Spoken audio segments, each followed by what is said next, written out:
Soy Víctor Enríquez, soy originario de la Ciudad de México, tengo 35 años, estudié la carrera de diseño gráfico por parte de la Universidad del Valle de México, allá en Coyoacán. Y bueno, siempre me gustó a mí toda esta parte de lo que eran los efectos especiales, los efectos visuales, las películas, etcétera, ¿no? Para mí era como lo que más me gustaba era ver Volver al Futuro, La Guerra de las Galaxias, Terminator, todas esas películas para mí fueron los que dije, yo quiero hacer lo que hacen ahí. No sé cómo se hace, pero yo quiero hacer eso, ¿no? Entonces, bueno, les digo, estudié la carrera de diseño gráfico y desde hace 13 años me dedico a la parte de composición digital, que es una parte de la postproducción para cine, televisión y para animación. Desde el año 2016 radico aquí en Montreal, en Canadá.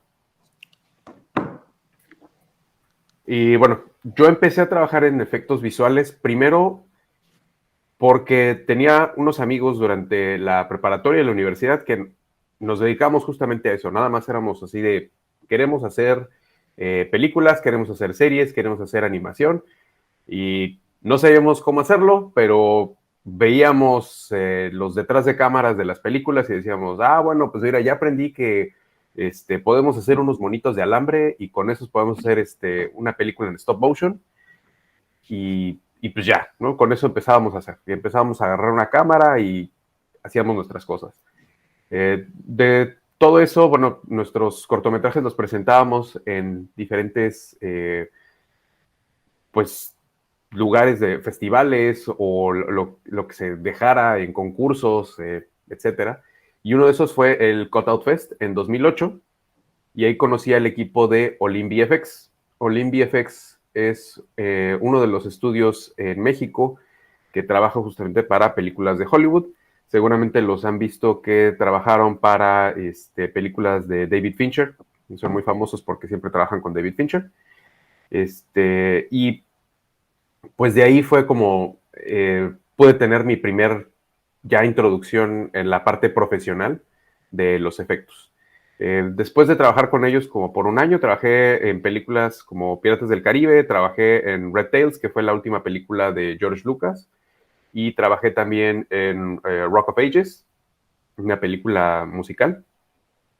De ahí pasé a trabajar con Anime Studios, que me contrataron porque tenía, justamente como yo tenía un poco de ese background de animación, si bien era stop motion, bueno, también conocía lo que era la animación 2D, hice una prueba con ellos y trabajé en un par de películas que fueron Las momias y la leyenda de las momias de Guanajuato y la película de El Santos y la Tetona Mendoza. Y ya finalmente trabajé en un estudio más chiquito, que ahora creo que ya no es tan chiquito, que se llama Fotosíntesis Media, que se dedican a hacer animación con causa. En este caso trabajé en la película de El Ángel en el Reloj, que es una película de una niña que tiene cáncer y su deseo es parar el reloj, literal, ¿no? Entonces, es una forma muy diferente de ver la animación, como solamente un producto de entretenimiento, sino también como darle un mensaje bonito, ¿no?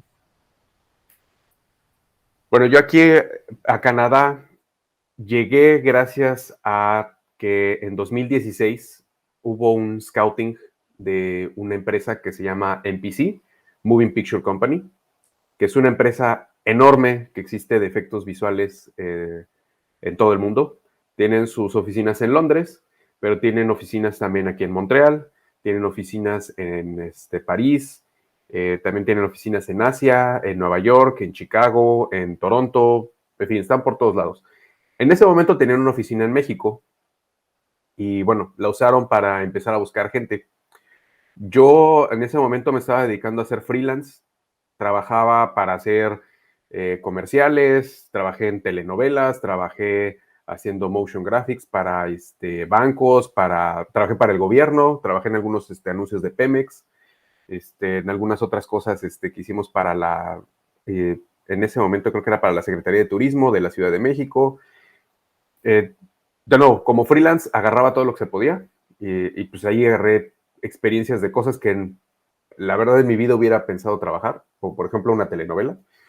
Y ya de ahí, pues bueno, también tuve una oportunidad de trabajar en una universidad privada, dando clases justamente de composición digital, de efectos visuales, de historia del cine. Y bueno, eso para mí fue así como de las cosas que más me han gustado hacer.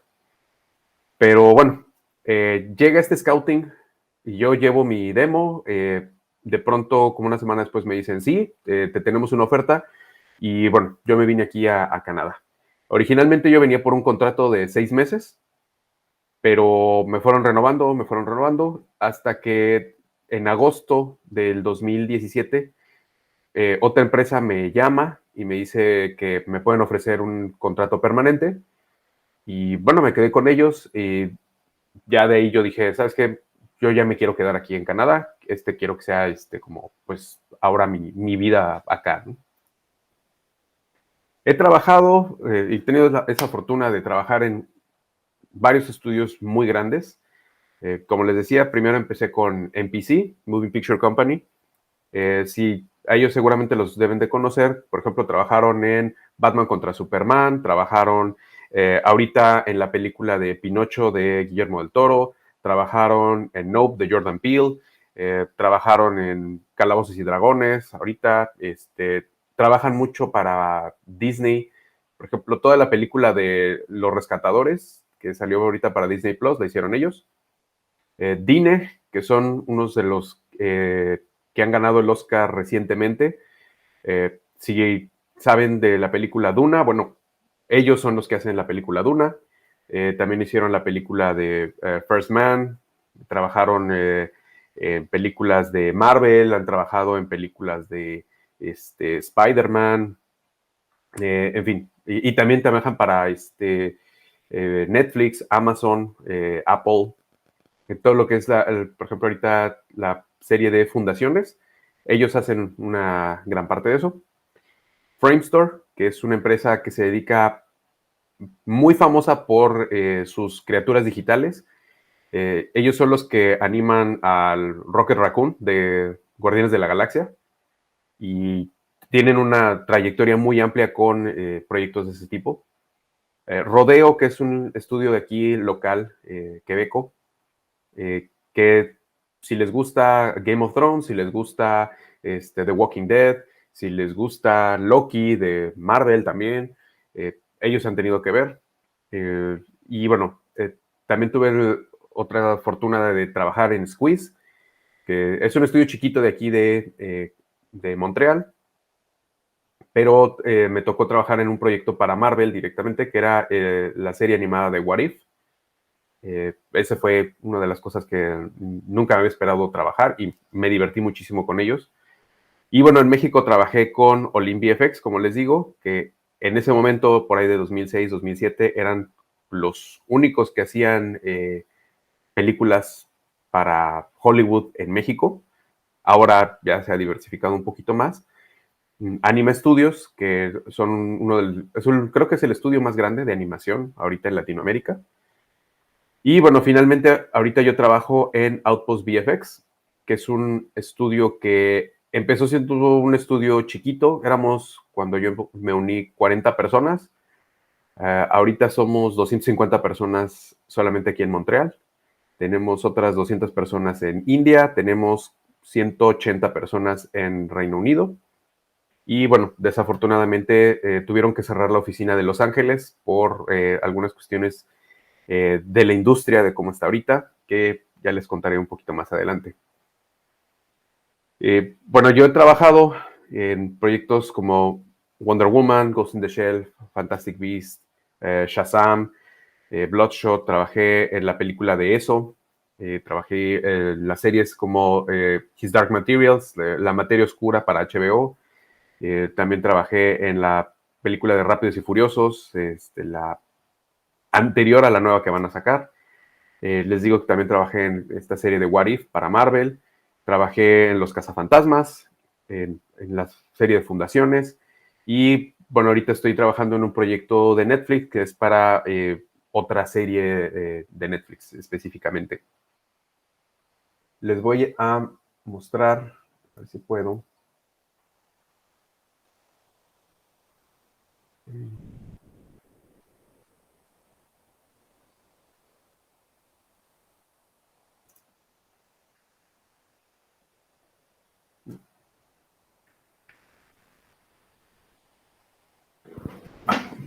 Bueno, a ver, ahorita estoy teniendo unas bronquitas aquí para compartirles esto. En un momento les enseño mi trabajo, pero quiero seguir hablándoles de esto que son los efectos. Y bueno, primero que nada, no sé si sepan viene bien qué son los efectos visuales, o de qué hablamos cuando decimos que son los efectos visuales. Entonces, hay que definirlos un poquito y hay una diferencia entre decir que son efectos especiales y efectos visuales. La parte de efectos visuales son los que nosotros estamos generando de manera óptica o de manera digital en la parte de la postproducción. Que a estos días la postproducción a veces también involucra un poquito de producción, es decir, podemos hacerlo en cámara, pero por lo general estamos hablando de todo lo que hacemos ya que se filmó la película. ¿Sí? Si metemos a Godzilla, si metemos a un Transformer, si metemos que queremos la Ciudad de México como si fuera en los 60s, que si queremos cambiar el color de toda nuestra escena, etcétera, todo ese tipo de cosas. Y los efectos especiales son efectos reales, efectos prácticos que están sucediendo. Por ejemplo, explosiones, humo, si hay alguien le dan un balazo y entonces le sale sangre del pecho, maquillaje que hagamos, cualquier cosa, ¿sí? Esos son físicos y los capta directamente la cámara, si no tenemos control sobre ellos. Y entonces, por lo tanto, estos sí pueden requerir de mucha planeación, pueden requerir de ciertas medidas de seguridad, a veces pueden ser realmente peligrosos, ¿no? Hemos escuchado tal vez por ahí muchas veces de que alguna persona pierde la vida o que se lastima justamente porque el stunt salió mal, o que algo salió de control. Es por eso también que nosotros existimos. Los efectos visuales nos permiten tener mayor seguridad a la hora de tener, por ejemplo, si estás haciendo como una explosión como la que tengo aquí en pantalla, que fue de una de las películas de James Bond, eh, pues sí, tiene sus méritos el hacerlo de manera práctica, pero también tienes que analizar los riesgos de qué sale más económico, qué sale más seguro y qué sale más práctico. Entonces, la función que tenemos nosotros a la hora de hacer efectos visuales o VFX es ayudar a contar una historia. A través de técnicas artísticas y tecnológicas, nosotros lo que vamos a hacer es ayudar al director, al guionista, a los actores a contar su historia. Por ejemplo, si yo digo que quiero contar la historia de la vida de Pi, como tengo aquí en esta imagen, pues necesito el barco que necesita estar en medio del mar, en diferentes condiciones climáticas, y aparte necesito agregar un tigre. Todos estos factores ya son un problema, ¿no? O sea, para empezar, tener un animal en el set es difícil, porque no puedes controlar al animal. Luego, tener un barquito de estos en medio del mar, pues también te estás quedando a merced de los elementos, de que se nuble o de que haya mucho sol o de que no sean las cosas como tú quieres. Entonces, también está la parte de qué tan práctico es y qué tan costoso va a ser si quieres hacer todo eso de manera real. Entonces, nosotros entramos para que en un ambiente controlado, nosotros podamos hacer lo que busque el director. Y siempre que hablo de los efectos visuales, creo que todo el mundo pensamos tal vez en las películas desde los 70s, 80s, que son como pues sí, ¿no? Sí tenían efectos visuales. O sea, Terminator tenía efectos visuales, o las películas de Arma Mortal tenían efectos visuales, ¿no? O sea, esa época. Pero la realidad es que los efectos nacen junto con el cine. Cuando los hermanos Lumière, en 1890, empiezan a desarrollar el cinematógrafo, lo desarrollan como una herramienta, nunca lo piensan como un medio completo. Y conforme pasa el tiempo y empiezan a ver directores que ya empiezan a contar historias, es cuando se empiezan a encontrar con las limitantes que tiene esta herramienta.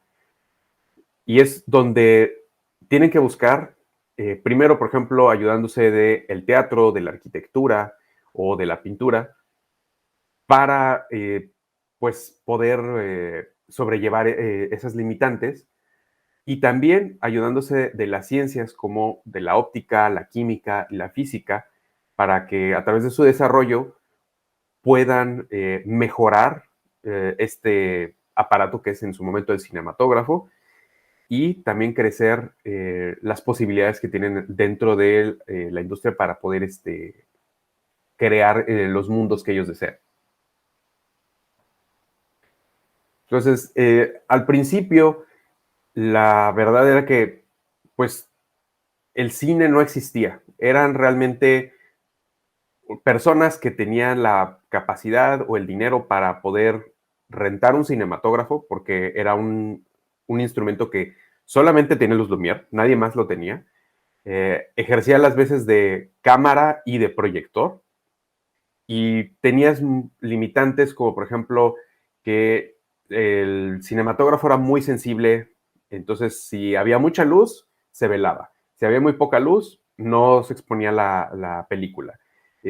Si no cerraban bien la caja, se exponía toda la película y se velaba.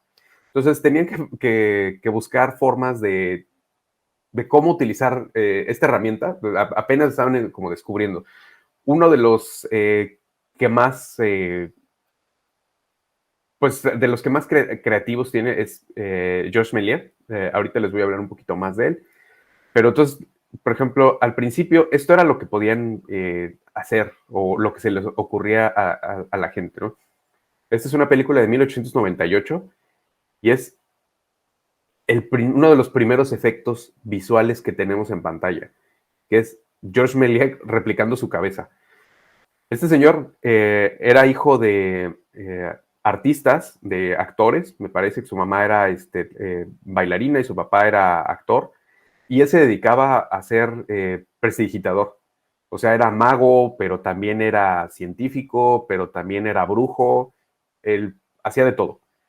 Entonces, él empieza a ver que el cinematógrafo puede ser no solamente como un medio para entretener, sino que también puede contar historias, puede contar chistes, puede contar más cosas, ¿sí?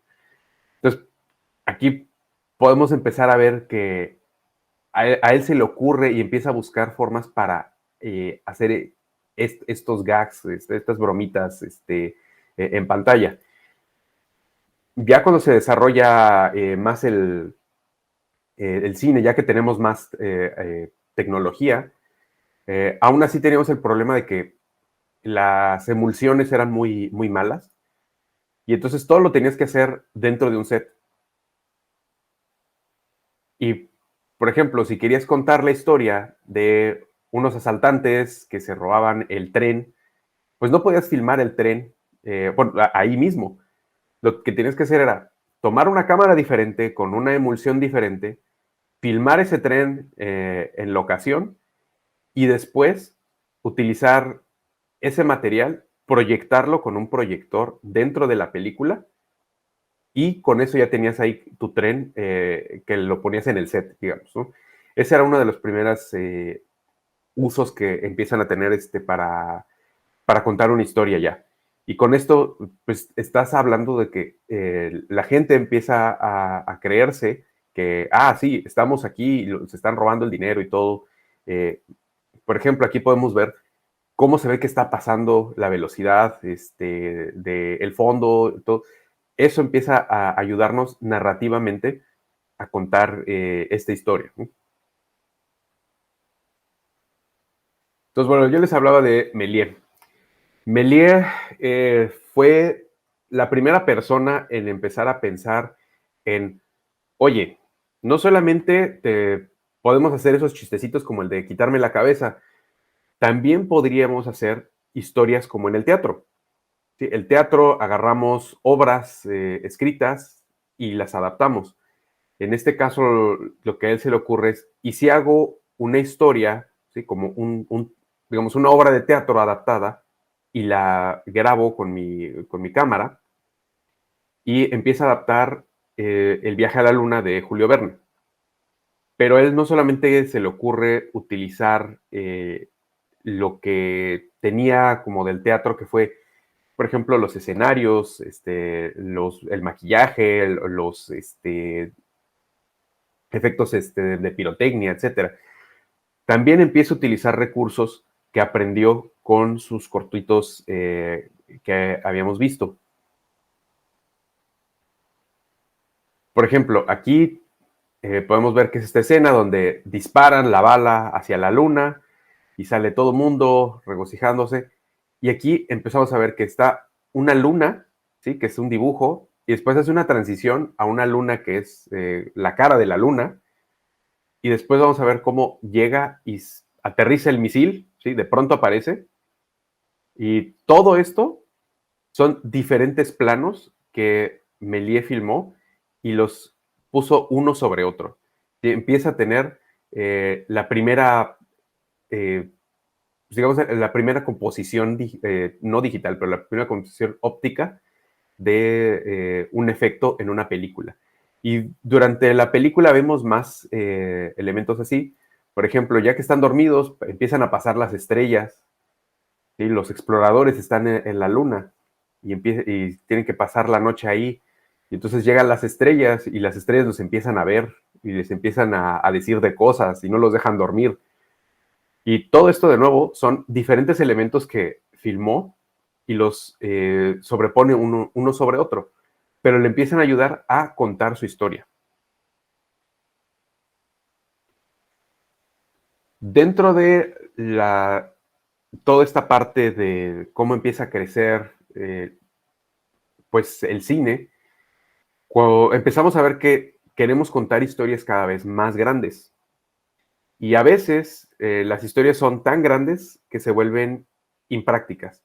Por ejemplo, si queremos contar la historia de cómo cayó Babilonia, pues tienes que hacer la película en Babilonia. El problema es que Babilonia ya no existe.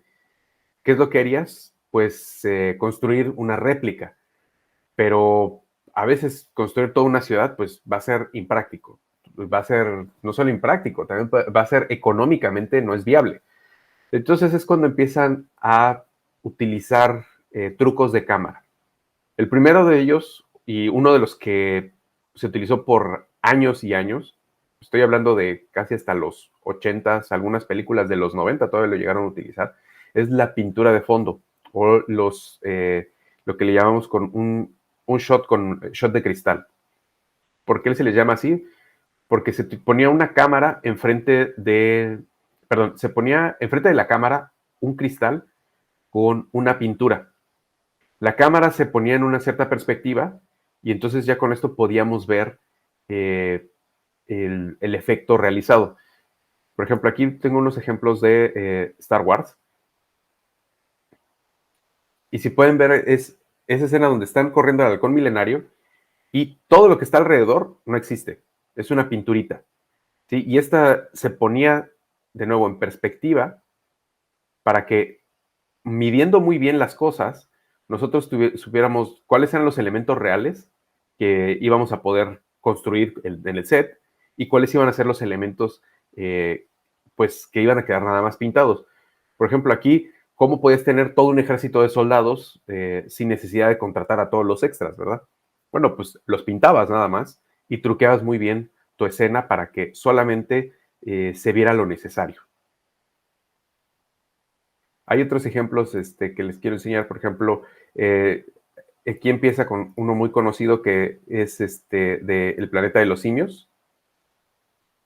La escena final del planeta de los simios, que es súper famosa, pues la Estatua de la Libertad, no había forma de hacer una miniatura de eso. También las películas, por ejemplo, una película de destrucción como Terremoto, o si querías hacer una perspectiva, crear ciudades futuristas o crear cualquier elemento de este tipo, todo esto son pinturas que se hacían en un vidrio, que hacía un pintor o varios pintores, y eso es lo que, la forma en que nos vendían estas escenas. Adicionalmente, también se utilizaban mucho las miniaturas, que lo que hacían de nuevo, utilizamos escalas y tomando de lo que venimos de la arquitectura, era hacer una maqueta, solo que esta maqueta, en vez de representar un edificio que vamos a construir, pues representa, por ejemplo, aquí la ciudad de Metrópolis, de la película de Fritz Lang, la cual utilizaron tanto las miniaturas como también le tomaron fotos y esas fotos luego las pintaban para darle más detalle, para darle imperfecciones. Y por ejemplo, podemos ver esta misma escena que tenemos aquí y cómo viene en la película.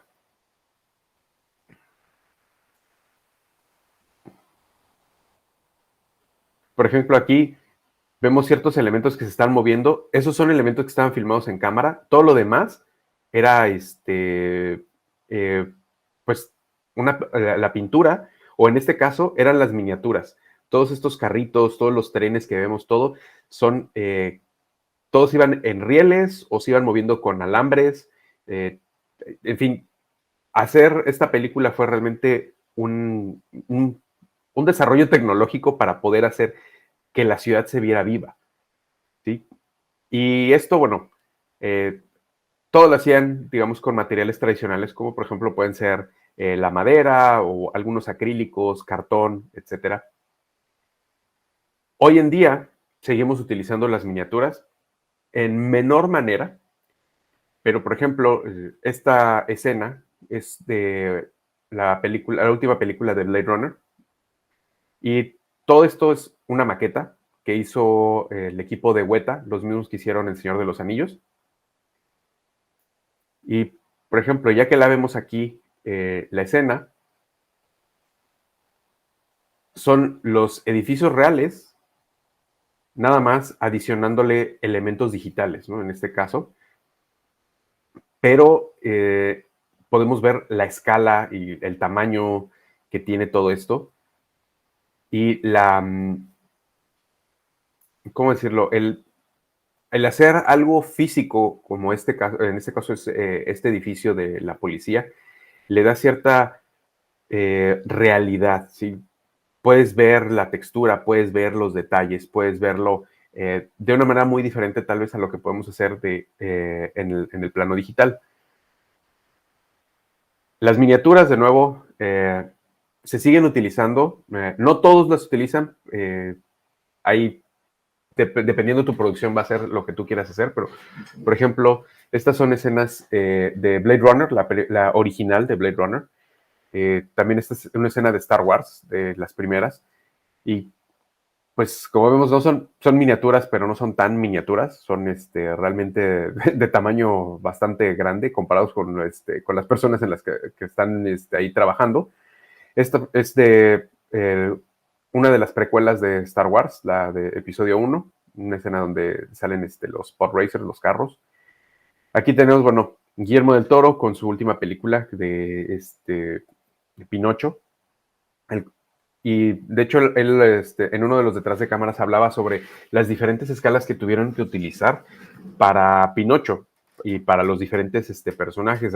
Inclusive tenían un Pinocho que era la cabeza nada más, que era casi del tamaño de una persona normal, de un adulto. Esta, por ejemplo, me gusta mucho porque es Christopher Nolan, el que dirigió Interstellar y Dark Knight, toda la trilogía de Batman. Él le gusta mucho hacer las cosas prácticas, pero también reconoce cuando no puedes hacer algo como, por ejemplo, una nave espacial. No puedes tenerla de manera práctica, pues a una escala 1 a 1, pero sí puedes generar el modelo y puedes tener esa sensación física, ¿sí? De cómo reacciona con la luz de manera real, los materiales, etcétera. Ahora, ha cambiado, ¿sí? Estas técnicas se han empezado a mezclar un poquito en la parte del plano ya digital. Y ahora lo que hacemos es utilizar modelos, utilizar texturas, utilizar imágenes, eh, utilizar simulaciones, etcétera, para generar lo mismo. Ya no utilizamos pinturas estáticas, ahora podemos darles mucho dinamismo. Por ejemplo, es el demo de el lugar donde trabajo, de Outpost, solamente dedicado, uy, perdón, solamente está dedicado a la parte de environments, ¿sí? De hacer todas estas planos, secuencias donde podemos empezar a darle vida al mundo. ¿Sí? Por ejemplo, en las películas de época, muchas veces no podemos replicar todo o estamos en una ciudad que cambió, entonces tenemos que reconstruirlo, o podemos crear elementos completamente nuevos, ¿no? Un planeta, naves espaciales, eh, algo que nunca podría haber existido.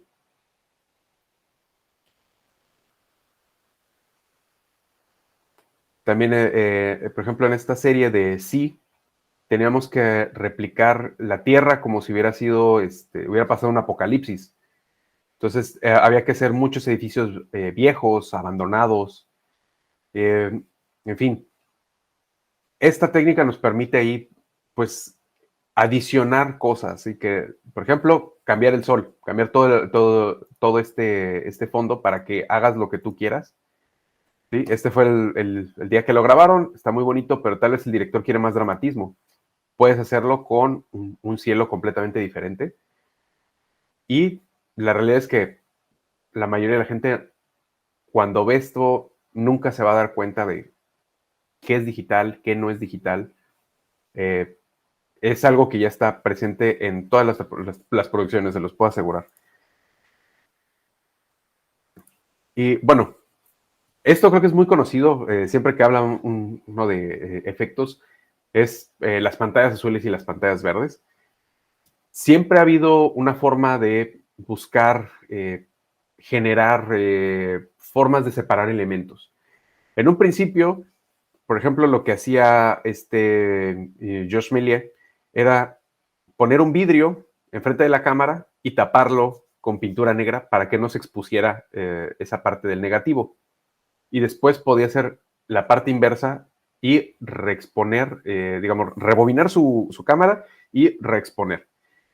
Después surge con los procesos de revelado, empezamos a tener ya que podíamos hacer, grabar a nuestros personajes en una pantalla negra y después en el proceso de revelado contrastarlo para solamente tener las siluetas. Cuando llega el color al cine, todo eso pues desaparece. Y entonces tienen que empezar a buscar nuevas formas. La solución fue utilizar, en este caso, el canal azul, ¿sí? Ya que nosotros utilizamos un sistema de 3 colores, que es el rojo, el verde y el azul. Y curiosamente el azul es el que menos está presente en la piel del ser humano. Entonces, ese nos ayuda a contrastar de manera más fácil.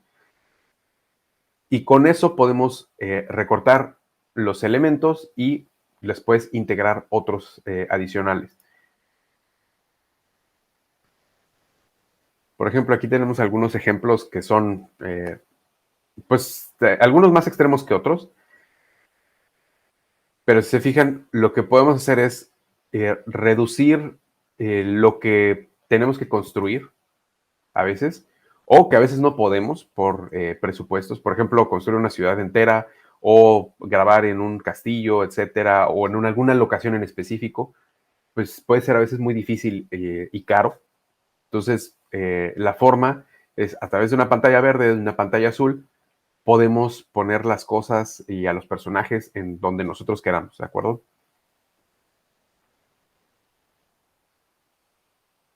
Particular a este. Hay uno que les quiero mostrar. De Betty la Fea, que es súper sorprendente lo que hizo el estudio que se llamaba Stargate, porque estaba cambiando completamente todo. Sí, ellos se especializan en hacer eso, en que puedas grabar en un green screen y todo lo puedan ubicar y puedan rehacer todo alrededor. Y bueno, es una técnica que utilizamos para todo, tanto para elementos como para personajes, para cámaras en movimiento, etcétera. Luego, seguramente hemos visto o han visto esto que es stop motion, que son estos personajes que, de nuevo, en la mentalidad que teníamos en los 30, pues para ser King Kong podías haber agarrado a un señor y vestirlo de gorila, ¿no? Y esa puede haber sido King Kong, pero ibas a tener el problema de las escalas. Y entonces, cuando empiezan a hacer las miniaturas, dicen, pues bueno, podemos hacer un King Kong a escala también, y con eso tenemos el tamaño, ¿no? De que está agarrando a una persona o está agarrando el avión, le está pegando, etcétera. La única forma de hacer eso era a través de las marionetas. Y lo que hicieron fue empezar a utilizar esqueletos de metal, como el que tenemos aquí de Caroline, y alrededor de ese metal construir estos personajes. Eh, en un momento se utilizaba mucho rellenos muy orgánicos como el algodón, la paja, etcétera, y sobre eso se construía con, por ejemplo, con látex, con espumas de poliuretano, etcétera. Hoy en día podemos utilizar siliconas, podemos utilizar espumas más complejas y densas, pero que también son muy fáciles de trabajar, que son muy ligeritas, y sobre eso pues podemos crear nuestros personajes. Este señor que está en pantalla es Harry Hussein.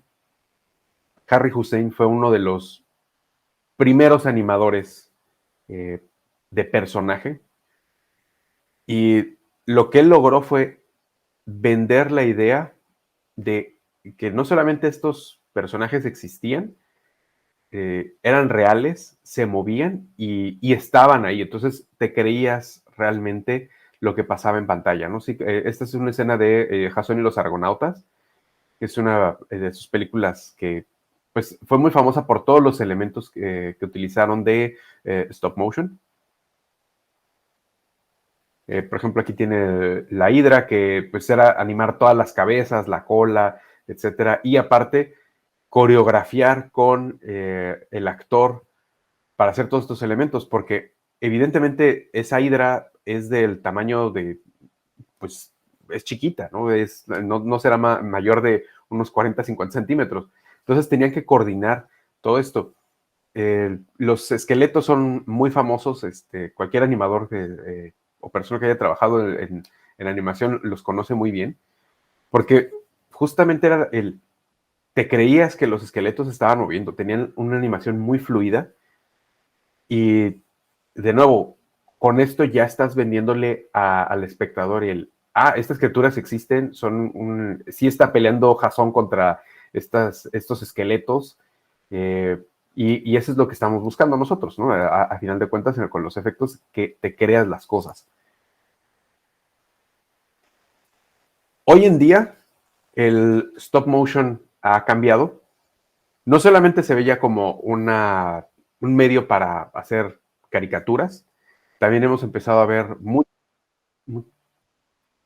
hemos empezado a ver muchas, ¿cómo decirlo? Pues animaciones ya más maduras. No puedo decirlo que solamente para adultos, pero animaciones más maduras. Si no han visto The House, que está en Netflix, se las recomiendo mucho. Son 3 historias de terror contadas con stop motion, con estos personajes. Es muy buena propuesta. Anomaliza también es otra película que salió en 2015. Y de nuevo, es una película que pudieron haber hecho tal cual, con actores normales, en live action, acción viva, y no hubiera pasado nada. Pero en este caso la animación le da un poco más. Puedes utilizar la animación para también narrar tu historia, ¿sí? Uno de los avances que ha ayudado mucho a la parte de esto de stop motion para la creación de personajes ha sido las impresoras 3D y el diseño también asistido por computadora. Porque ahora nosotros teníamos que hacer esto, ¿sí? Cuando uno estaba haciendo stop motion, si tenías un personaje de estos que se les quita la carita, tenés que hacer para cada expresión una cara y se tenían que hacer a mano una por una. Si por alguna razón se rompía, tenías que volverla a hacer de cero. Tienes que volverla a pintar, tienes que volverla a preparar todo. Ahora con la impresora 3D podemos tener todas las expresiones faciales de nuestro personaje e imprimirlas 2 o 3 veces para tener copias y así trabajar sin mayor problema. También ha ayudado mucho los nuevos materiales y las nuevas posibilidades de trabajar con, por ejemplo, con mecanismos cada vez más pequeños dentro de los puppets, ¿sí? En los que podemos utilizar mecanismos como de relojero, ¿sí? Para animar, para mover los ojos, para abrirlos, para cerrarlos, para abrir la boca, etcétera. Pues seguramente por ahí les habrá sonado el nombre de Industrial Light and Magic, que fue la empresa que fundó George Lucas para hacer Star Wars. En los 70s, bueno, finales de los 60s, principios de los 70s, la mayoría del cine eran puras películas románticas, eran puras películas de policías, eran puras películas de vaqueros. La ciencia ficción no existía como tal.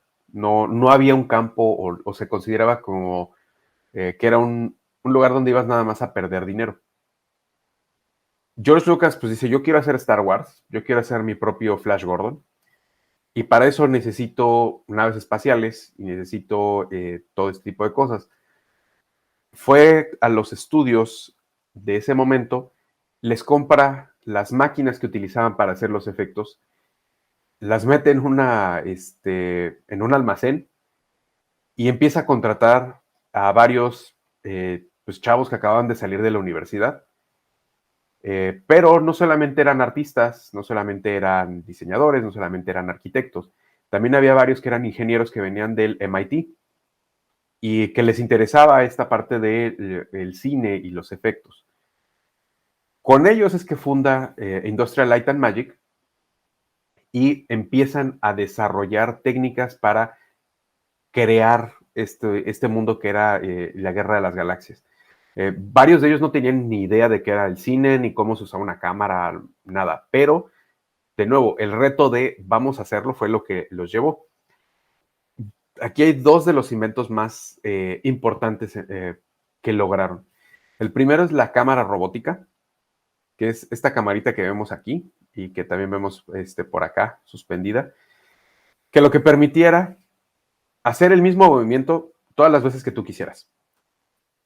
El problema que siempre hemos tenido a la hora de integrar elementos era que si yo movía mi cámara, pues tenía que hacer el mismo movimiento para cada uno de los elementos que estaba en pantalla. Por ejemplo, tendría que ser el mismo movimiento para la nave que está aquí, el halcón milenario, tendría que ser el mismo movimiento para las naves que lo están persiguiendo, tendría que ser el mismo movimiento para el planeta que está por allá atrás, etc. Y eso era muy difícil. ¿Sí? De hecho, era imposible. Entonces, siempre había discrepancias, no se veía bien en cámara.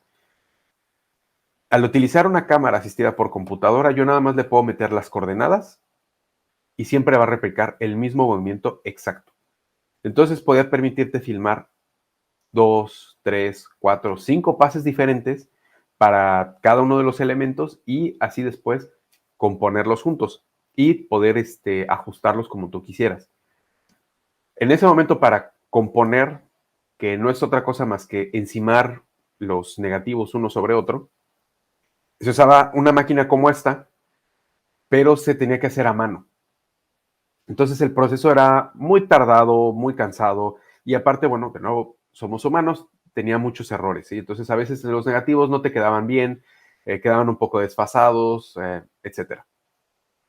Ellos también inventan la fotocompositora computarizada. Esta fotocompositora podía componer hasta 4 negativos al mismo tiempo automáticamente. Entonces empieza a agilizar los tiempos de producción y permite hacer escenas más complejas, con mayor detalle y a menor costo. Entonces, después de que empieza a surgir todo esto, que fue por ahí de los 80s, es que vemos que hay una explosión en las películas. Entonces, por eso es que tenemos que no solamente teníamos Star Wars, teníamos también Encuentros Cercanos, teníamos también las películas de Indiana Jones, teníamos películas fantásticas por todos lados, teníamos películas de ciencia ficción. eh, Hay una explosión completa de todo estos géneros porque ahora tenemos las herramientas para hacerlas, ¿sí? Y bueno, de nuevo, ILM fue el otro que rompió todo a la hora de hacer Jurassic Park. Jurassic Park para mí es la forma en que cuando doy una clase de historia de los efectos visuales siempre les digo es el antes y el después. Antes teníamos que todos los efectos o la mayoría de los efectos se hacían de manera óptica, en cámara o utilizando procesos fotográficos, utilizando emulsiones, utilizando el laboratorio, etc. Jurassic Park surge todo esto en el 92, en un momento en el que ya se habían empezado a utilizar las computadoras. Ya existían un departamento de computación dentro de los estudios, hacían algunas cosas, pero era por lo general títulos o algunas secuencias específicas, nada grande. Pues bueno, un grupo de gente dentro de ILM, cuando se enteran que van a hacer una película con dinosaurios, dicen, pues estaría padre mejor hacerla toda en computadora. El plan original que tenían era hacer esta película en stop motion. ¿Sí? Entonces iban a hacer los dinosaurios físicos a escala, los iban a animar y lo único que iba a proveer ILM era hacer un pase con las computadoras para agregar el blur de movimiento, es decir, que se viera más real, más fluido. ¿Cuál va haciendo la diferencia? Que pues dicen, oye, si vamos a hacer eso, ¿por qué no lo hacemos todo? Hay que hacerlo todo en la computadora ya. Entonces estaban muy escépticos al principio, decían, no hay que hacer eso, esto ya está decidido, etcétera.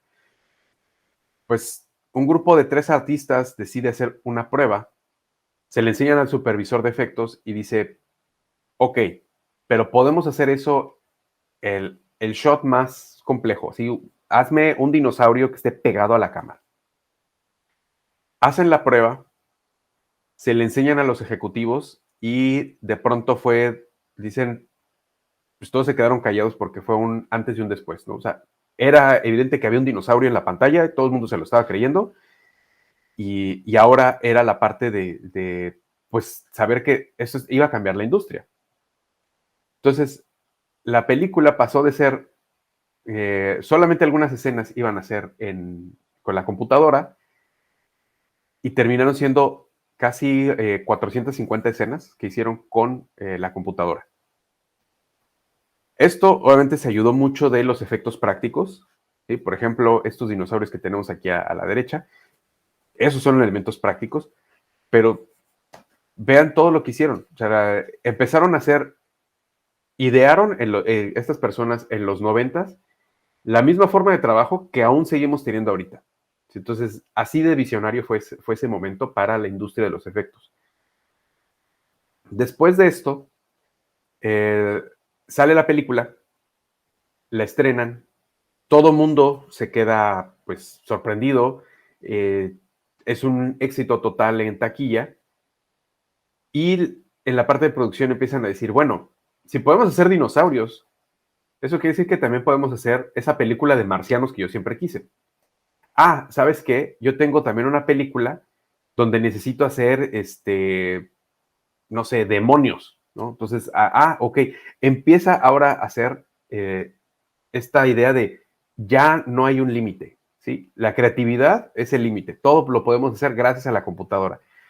Por ejemplo, es un sistema de modelado que utilizaban en las computadoras Silicon Graphics y si bien era una forma muy primitiva de cómo hacían las cosas, porque realmente no existía un programa de modelado como tal, como los tenemos ahora, ni de animación, los resultados que tuvieron eran increíbles. O sea, estos dinosaurios, aún hoy puedes ver esta película y se ve bien. Y es, de nuevo, la calidad eh, que, y la atención al detalle que tuvieron para hacer estos efectos, ¿de acuerdo? Entonces, después de eso pasa, pues, la era de la digitalización, ¿sí? Aquí tenemos, por ejemplo, aquí este señor que vemos aquí es Dennis Muren. Es la única persona que tiene, me parece, 5 Óscares de efectos visuales. Este señor es el supervisor de efectos visuales y ellos 4 fueron los que hicieron la prueba para Jurassic Park.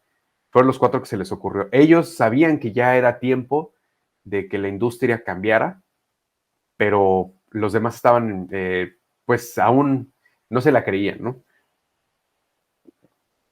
Estas son las computadoras que se usaban en ese momento, las Silicon Graphics, que cada una de estas computadoras, creo que la más barata en ese momento costaba casi 100,000, 200,000 dólares. Entonces, era una inversión muy grande para un estudio el comprar una de estas computadoras, porque dependían, a diferencia de como hoy que podemos ir y pues puedes ir a Best Buy o puedes meterte a Mercado Libre y puedes comprar tu computadora, en ese momento Silicon Graphics tenía como su patente de sus procesadores, su propio hardware, su propio software. Eran muy específicos en cómo las vendían, solo las vendían de nuevo a empresas o a privados que tuvieran mucho, mucho dinero. Pero bueno, la tendencia era hacia allá. Entonces empezaron a hacer pues este gasto. ¿Sí? Los diferentes estudios empiezan a hacer este gasto porque empiezan a pasar diferentes revoluciones. No solamente es el empezar a hacer dinosaurios digitales, también es empezar a hacer que los efectos visuales ya no sean solamente para monstruos y dragones y cosas así, sino ahora hacerlos para narrar dramas, narrar comedia, narrar suspenso. ¿Sí? Los efectos cambian durante los 90 porque también se inventa la intermedia digital.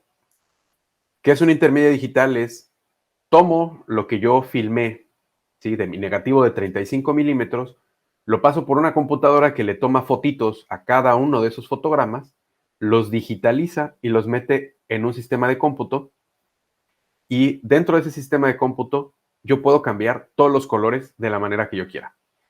Entonces, la primera película que lo usa es esta que se llama Oh hermano, ¿dónde estás? Oh brother, where art thou?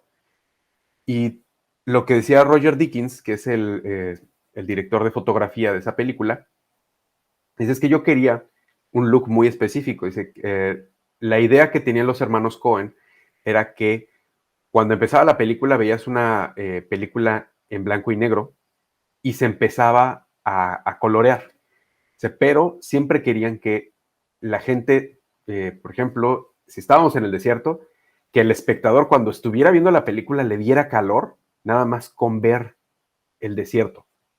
Entonces, si se fijan, todos los colores aquí están sepia, ¿sí? Todos los personajes, todos los elementos, aún por ejemplo aquí el overall que debería ser pues de color azul porque es la tela es de ese color, está completamente todo teñido de sepia, pero el cielo es azul, azul, azul. Esto es imposible de hacer en cámara, es imposible, no había filtro, no había nada que te pudiera hacer eso. Entonces surge ahora una era donde también podemos empezar a narrar a través del color. ¿Sí? Si yo quiero que mi escena esté fría, porque es una escena triste, pues le puedo empezar a bañar todo hacia los tonos azulados. Si quiero que sea una escena muy feliz, podemos saturar el color. Si quiero que sea una escena, por ejemplo, si quiero que sea una escena de época, ¿sí? Podemos ahora hacer blanco y negro a nuestro personaje y también integrarlo dentro de estos elementos.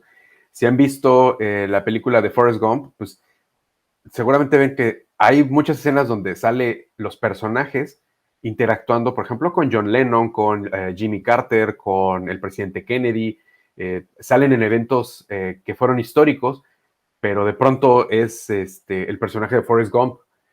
Y entonces es como, ¿cómo haces eso? Bueno, pues literales con la intermedia digital, utilizando diferentes técnicas digitales, podemos manipular las imágenes para llegar a eso. Y aquí es donde empieza lo que pues se vuelve pues sí, el pan de cada día de muchos de nosotros cuando hacemos efectos digitales, que es el engañar. ¿Sí? Por ejemplo, tenemos la escena donde va a dar el discurso. ¿Cómo puedes hacer eso si no tienes todos los miles de extra? Bueno, pues los puedes ir filmando uno por uno y después componerlos todos.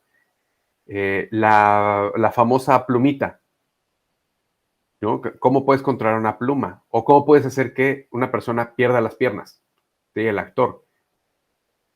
Bueno, pues literal es borrarlo y reemplazarlo, las piernas por muñones digitales. Escenas como esto, donde salen las explosiones, todo, es una escena muy riesgosa para ser real y no vas a arriesgar a tu talento a que lo haga en ese momento, ¿verdad? Entonces, de nuevo, puedes utilizar la composición para empezar a separar los diferentes elementos. Por ejemplo, aquí tienes que está Forrest Gump, que va cargando a su amigo y después vas agregando los demás. Por ejemplo, es los principios de cómo teníamos la época digital, cómo empieza a surgir, cómo empezamos a reconstruir escenas, ¿sí? Completas y cómo las empezamos a integrar.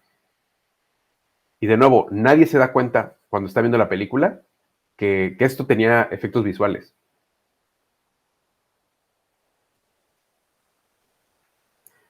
Otro que les quiero enseñar que a mí me gusta mucho, que ya es más reciente, es Mindhunter. De nuevo, cada que David Fincher hace algo es súper metódico. Es una persona que conoce muy bien de cámaras, te puede decir hasta el por qué está mal el color amarillo en este shot, porque la emulsión en 1975 no se comportaba de esa manera, de manera física y química, ta. Entonces, le gusta mucho retocar y agregar solamente ciertos detalles a sus escenas. Por ejemplo, aquí el paso estaba muy desaturado, tal vez los árboles estaban muy pelones porque estaban filmando tal vez en primavera y la serie se desarrolla en ese momento en verano. Entonces, con esto, pues podemos empezar nosotros a agregarle esos arbolitos, retocar el color, limpiar, por ejemplo, ahí que teníamos un rig de una de las cámaras, del dolly, ¿sí? Y de pronto no pasa nada. Podemos agregar elementos, por ejemplo, la nieve, ¿sí? Son partículas que estamos calculando, las estamos agregando dentro de un espacio 3D y nosotros con eso empezamos de nuevo, a narrar ok, te estoy dando a entender que esta película es en un cierto momento específico.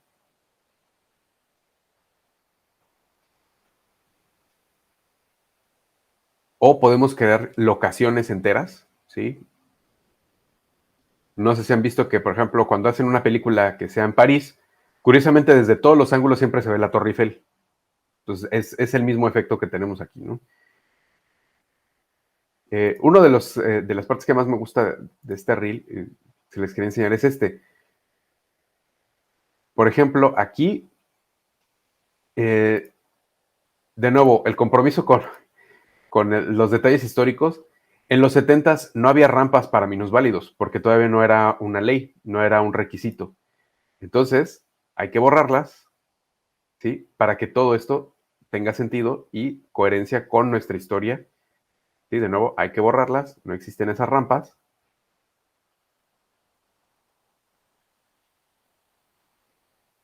Y como ven, los efectos visuales de pronto pasan de ser explosiones y dragones y cosas así a arreglar aceras, a quitar cables, a retocar detallitos de ese estilo. Pero bueno, esa es ahora la forma en que también podemos contar otro tipo de historias. Con la digitalización de la industria, de nuevo, la fortuna es que empieza a estandarizarse. Durante ese periodo de los 90s, principios de los 2000, es cuando empiezan a surgir muchos estándares, tanto para el hardware como para el software. y podemos ver que surge, por ejemplo, Maya, que fue uno de los primeros programas 3D que todo el mundo podía comprar. ¿Sí? Ya no necesitaba ser un superpoder, no tenías que tener millones de dólares para comprarlo, ya puedes comprar Maya y con eso puedes empezar a trabajar, ¿no? Muy famoso fue que en ese momento se hizo la serie Reboot, justamente la produce Alias, que son los que fabricaban el software en ese momento, para probar que se podía hacer ya una serie. Así que ya estaba listo este software para producción. ¿Sí? Y bueno, que un modelado 3D no es nada más que lo que hacíamos antes con las miniaturas, pero ahora aplicado de manera digital, ¿no? Creamos un modelo, le podemos dar huesos, le podemos dar pesos, le podemos dar texturas, ¿sí? Podemos agregar materiales diferentes y propiedades físicas de esos materiales que reaccionen con la luz a la hora de interactuar en nuestra escena. Y después podemos hacer lo que queramos. Podemos animarlos, podemos destruirlos, podemos moverlos, etc. La revolución digital, bueno, pues ha seguido avanzando y durante los 2000 fue donde más empezaron a surgir ahora los personajes digitales. Ya no solamente estábamos hablando de animar un personaje, sino ahora ya es capturar la actuación de un personaje. Por ejemplo, Gollum en El Señor de los Anillos o César en las películas de El Planeta de los Simios, eh, fueron ahí la forma en donde empezaron a probar nuevas tecnologías. También lo hemos visto en Avatar, ¿no? Cómo podemos hacer toda una película en la que estamos viendo gatos alien azules, pero de pronto te crees todo lo que está pasando porque el performance, ¿sí? La actuación de las personas es real y la estás manteniendo. Una de las cosas que a mí más me sorprendió fue Blade Runner, la última película de Blade Runner, porque hicieron todo un trabajo para recrear una persona, sea una actriz que sale en la primera película. Para esto se basaron en la actriz, ¿sí? Pero también en un montón de datos de anatomía y de la biología humana para remodelarla. ¿Sí? Por ejemplo, copiaron la película, copiaron una escena de la película original y dijeron, si podemos replicarla en la película original y no se dan cuenta, entonces es que está funcionando nuestro modelo. Y es justo tal cual lo que hicieron. ¿Sí?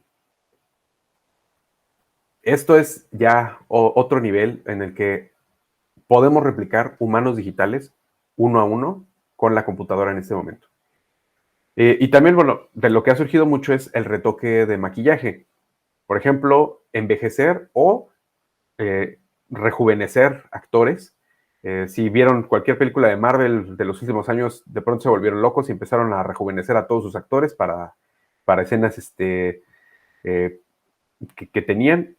Pues bueno, hay un estudio en Los Ángeles que es Lola, que es el que se dedica a hacer todo este tipo de trabajo. Por ejemplo, aquí tenemos como a Samuel L. Jackson lo volvieron a hacer como si tuviera 20 30 años, ¿no?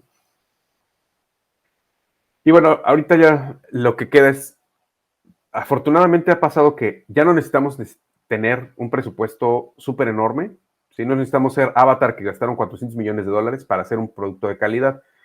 Por ejemplo, en 2009 fue Distrito 9 el que compitió contra Avatar para Oscar a mejores efectos visuales, cuando ellos solamente habían gastado 80 millones de dólares, que en comparación es una película independiente, ¿sí? Digámoslo así, a escala de Hollywood. Y bueno, ahora por ejemplo con producciones como HBO, Netflix, que sí le están metiendo mucho dinero, pero no al nivel de una película, pero quieren hacer no una, sino 8 películas, porque son 8 episodios de una hora, con calidad de cine. Entonces nosotros tenemos que buscar formas de optimizar y de crear mejor contenido con mayor calidad y más rápido. Entonces ahorita ese es el dilema que tiene un poco la industria y el por qué está también pues afrontando ciertos problemillas, ¿no? Para solucionar parte de esto, ahorita se empezó a poner muy de moda esta parte de Unreal y la producción virtual, que no es otra cosa más que utilizar motores de videojuegos que ahorita ya tienen la capacidad para hacer escenas fotorrealistas en tiempo real. Es decir, normalmente yo tenía que animar, por ejemplo, el carro, lo tenía que poner toda esa animación, ya que la acababa, la tenía que mandar a una granja de render, ¿sí? O que son muchas computadoras unidas que procesen cada fotograma. No, Unreal no. Unreal todo lo hace al momento utilizando procesadores gráficos, GPUs, eh, y optimizando todo porque, de nuevo, es un motor de videojuegos. ¿Sí? No estás utilizando los assets con mayor calidad, pero estás utilizando los suficientes trucos dentro del programa para que parezca que los estás usando. ¿De acuerdo? Y la tecnología que está usando Unreal, la verdad, ha sido increíble. Eh, si tienen alguna vez mucha curiosidad, métanse a ver, por ejemplo, lo que hicieron con los metahumanos ahorita, que es un plugin que utiliza dentro de Unreal para generar humanos, ¿sí? Desde cero y que tú puedes modificar tanto como quieras. Y de verdad, o sea, es un muy buen, una buena forma de hacer, por ejemplo, un humano genérico para una película, un extra, etcétera. Pero ahora, esto es lo impactante porque podemos tener estos elementos, ¿sí? Fotorrealistas, por ejemplo, las luces, la sombra, los cambios en la cámara, ¿sí? Cuando entramos a un lugar más oscuro, cuando entramos a un lugar más iluminado, efectos, todo esto de manera inmediata. ¿Y esto qué es lo que generó?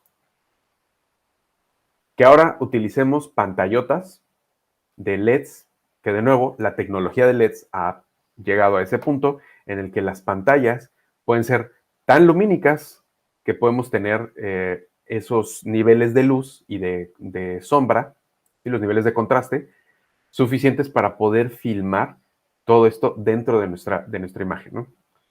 Por ejemplo, Pixomondo, que es un estudio de Alemania, que de nuevo también tiene presencia en todos lados, todo esto han estado haciendo mucho este tipo de cosas, que son estas pantallas enormes de LEDs en las que ponen un sistema de Unreal, ¿sí? Y solamente están proyectando esos elementos, ¿sí?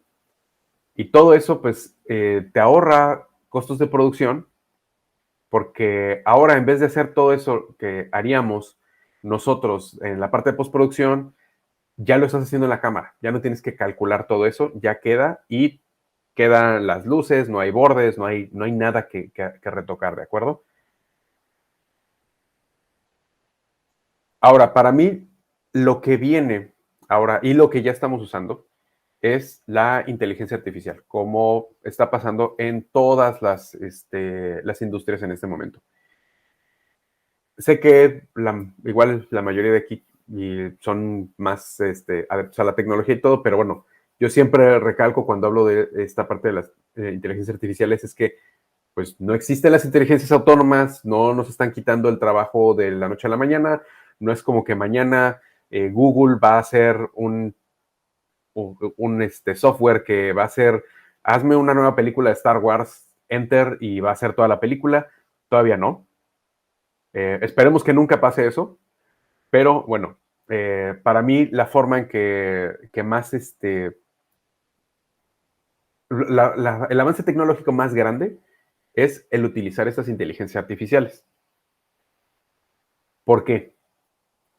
Porque, por ejemplo, si yo estoy trabajando en una película y necesito algún dato de programación y no sé programar, puedo ahora utilizar ChatGPT dentro de un software como, por ejemplo, este es Nuke, es un software que utilizamos para composición, y yo le puedo pedir en lenguaje franco, oye, por favor, ChatGPT, dame un script para poder, no sé, importar todos mis elementos y aplicarles esta corrección de color. ¿Sí? Y me va a dar esos datos. Entonces, sin saber Python, yo ya tengo como un asistente junior que me puede dar código. ¿Sí? Lo mismo podemos aplicar en Maya para que nos ayude, por ejemplo, para animaciones o para pulir ciertos detalles de nuestro shading, etcétera, ¿no?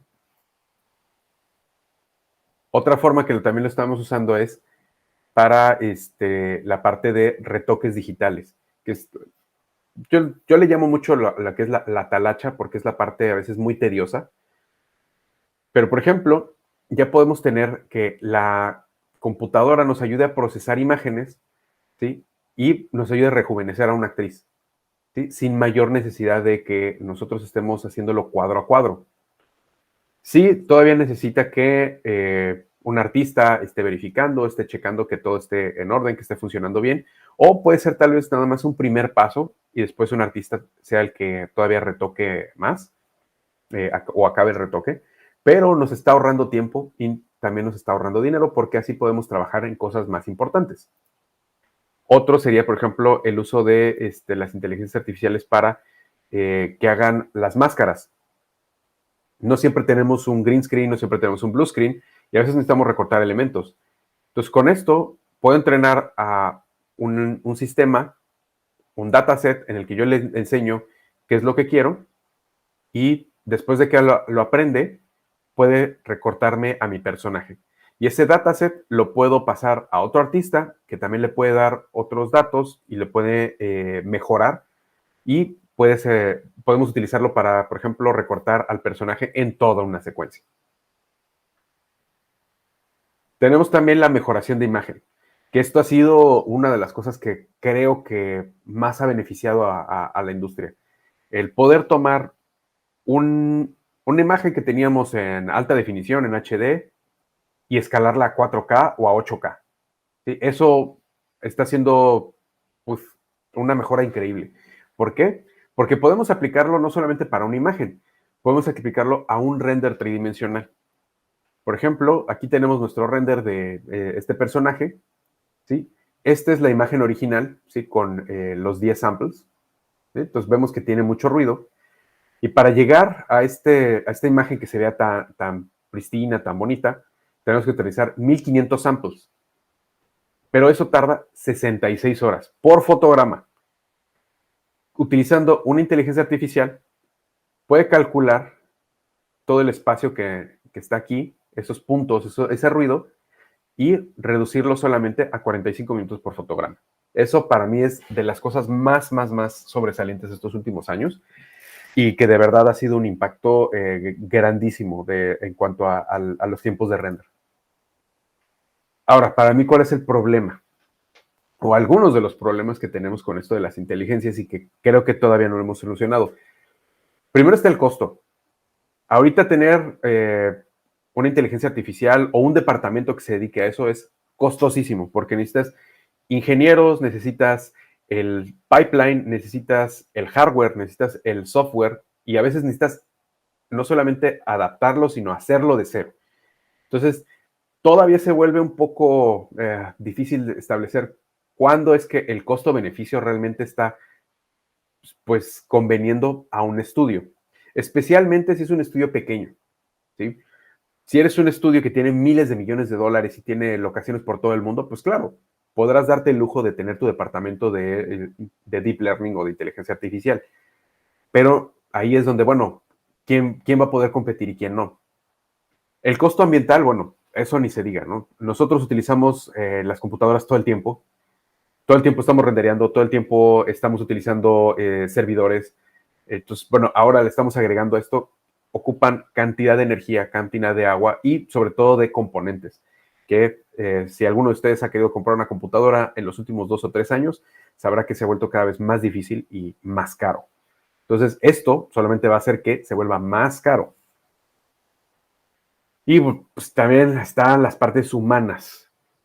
Evidentemente va a haber gente que va a perder su trabajo. Eso es lo mismo que pasó cuando pasamos a la revolución digital, va a pasar ahorita con la inteligencia artificial. Eso no hay de otra. Creo que no todo el mundo nos vamos a quedar sin trabajo, definitivamente. Vamos a necesitar todavía animadores, compositores, iluminadores, modeladores. Y creo que más bien va a ser que va a haber modeladores que se van a dedicar a asistirse por la inteligencia artificial y habrá otros que surjan nuevos trabajos, ¿sí? Relacionados con la inteligencia artificial y la parte digital del cine. Y también, bueno, está la parte moral, que hubo mucho revuelo con Midjourney y con algunos de los proveedores de estas inteligencias que utilizaron los datasets sin pedirle permiso a los artistas. Y eso generó una contra de todos los artistas porque, pues obviamente hay gente que o no quiere que use su arte o simplemente quiere que le pagues porque estás usando su arte, ¿no? Entonces ahorita hay varios juicios que están en Estados Unidos por esa parte. Y no solo eso, también tenemos la parte de desinformación y la facilidad con la que puede hacer uno deepfakes. Por ejemplo, este es un Morgan Freeman que no existe. Sí, es completamente digital, es completamente hecho por una inteligencia artificial. Habla como Morgan Freeman, se mueve como Morgan Freeman. Ahora imagínense que es el presidente de algún gobierno o alguna otra figura. ¿Sí? Entonces, las implicaciones también de hasta dónde podemos utilizarlas o cómo podemos utilizarlas, la verdad creo que todavía estamos en pañales en esa parte, pero en definitiva creo que es necesario empezar a hablar sobre las inteligencias artificiales o estos modelos, cómo implementarlos y cómo usarlos de una manera responsable, ¿sí? Pero bueno, hasta el momento, aquí así es como están las cosas en la industria. Eh, Y bueno, nada, espero que les haya agradado esto y que si tienen alguna duda, bueno, pues es el momento de poder preguntar y espero poder responder lo mejor posible. Muchas gracias.